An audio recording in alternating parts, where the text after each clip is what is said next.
Now, this week we're utilizing an assignment where God is showing us what our spheres that He's given us to watch over and to be responsible for, and to shape those spheres so that they can be all that God created them to be. And this next week, on the 23rd of June, is the beginning of another month in God's calendar.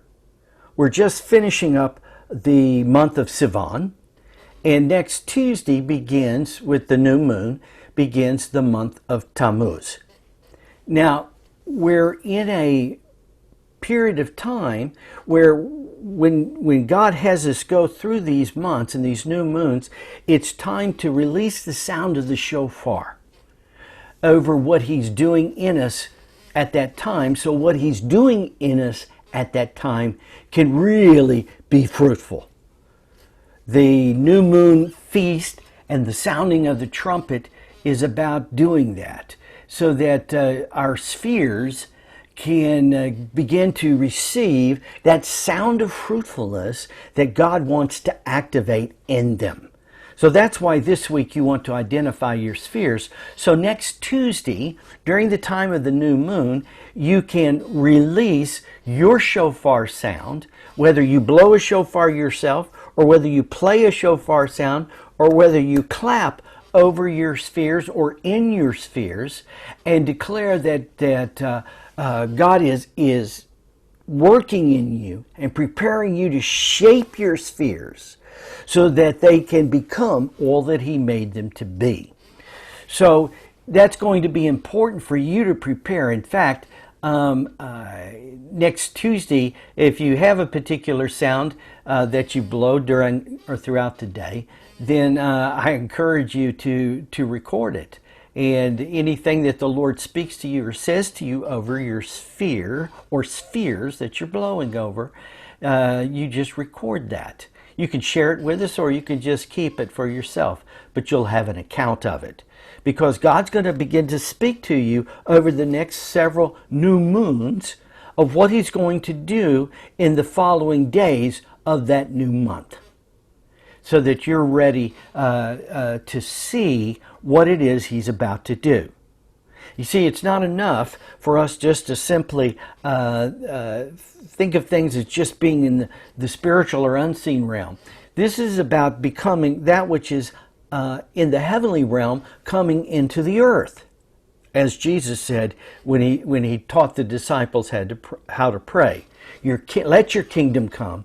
Lord, let your will be done on earth as it is in heaven.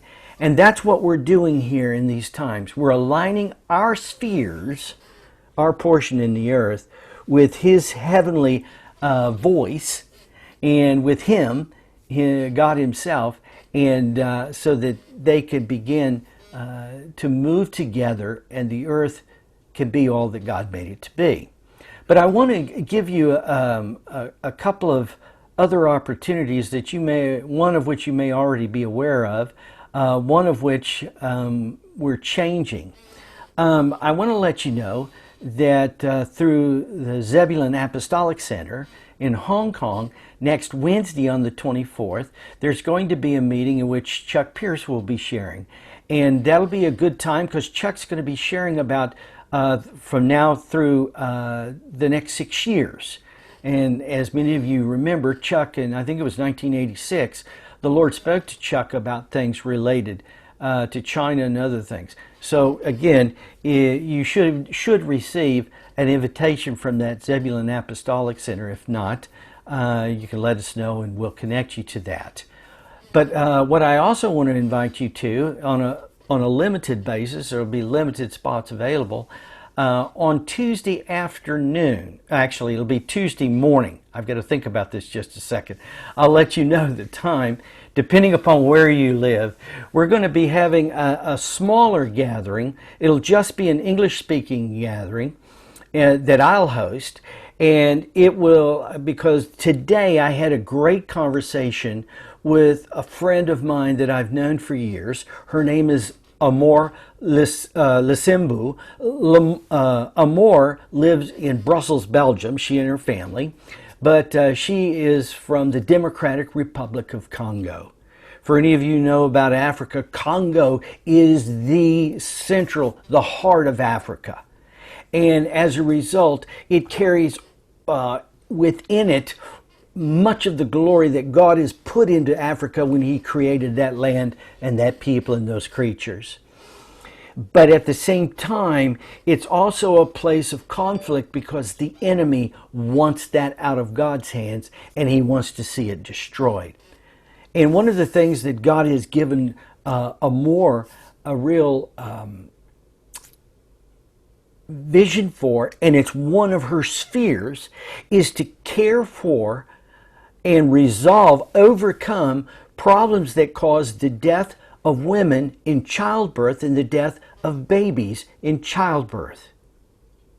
Now you can see this deals with one of the most important curses mentioned in Genesis chapter 3. After Eve and Adam chose to listen to the serpent, God spoke 4 curses over different aspects of their lives, and one of those curses was over childbirth. That Eve would experience and that women would experience pain in childbirth.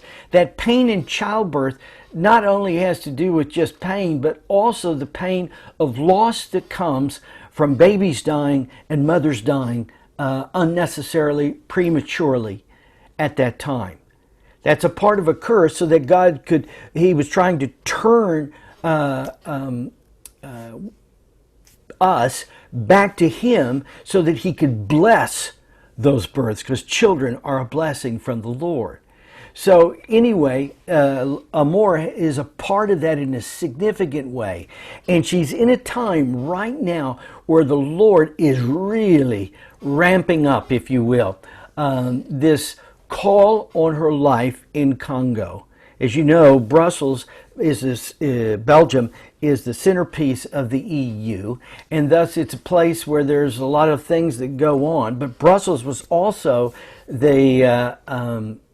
Belgium was a place that dominated Congo years ago. And so there's all kinds of elements going on here. This is a very important assignment that God is giving to Amor. And I want to invite you to join me next week. I'll send you the times for it. I want to invite you to join me. It'll be at 3 o'clock in the afternoon, Belgian time, which is, well, we'll just figure it out. And we're going to blow the shofar. We'll let Amor share a little bit about what's going on with her and the assignment that God has given her. You see, one of the things that God said that unlocks blessing in the earth is to help the helpless. Women, pregnant women with difficult births fall in that category of the helpless. And since it's such a big problem in the Congo, which is the heart of Africa, you can see how important this particular situation is. And Amor is a lady who hears clearly from the Lord. He speaks to her. She moves with Him. But this is the time when he has spoken for her to move. And I want to encourage you to join me for that. And we will on the day of the new moon, so that we can sound this sound over her, to move her and all that God has assigned her to do, move it forward, accelerate it in a fruitful manner for the months ahead as it goes towards the Feast of Trumpets. This will unlock blessing in Congo. It will unlock blessing in you as you blow. It will unlock blessing in the earth. And so this is one of the opportunities that God has given us to begin to activate these things over a sphere. Essentially, we're going to meet together to release the sound over Amor and the sphere God has assigned her to. At that time, we'll ask the Lord to speak to us. In the days afterward, ask the Lord to speak to us. Anything specifically we should look for that would signal a change in this process in Congo or related to Congo. So I'll let you know when that will be. It'll be on Tuesday, the 23rd. It'll be mid-afternoon, 3 p.m. Brussels time. And so if you don't know what your time is, I'll find that out for you and let you know. In the meantime, if you have any questions, please feel free to contact me through WhatsApp or through my email, and I look forward to that.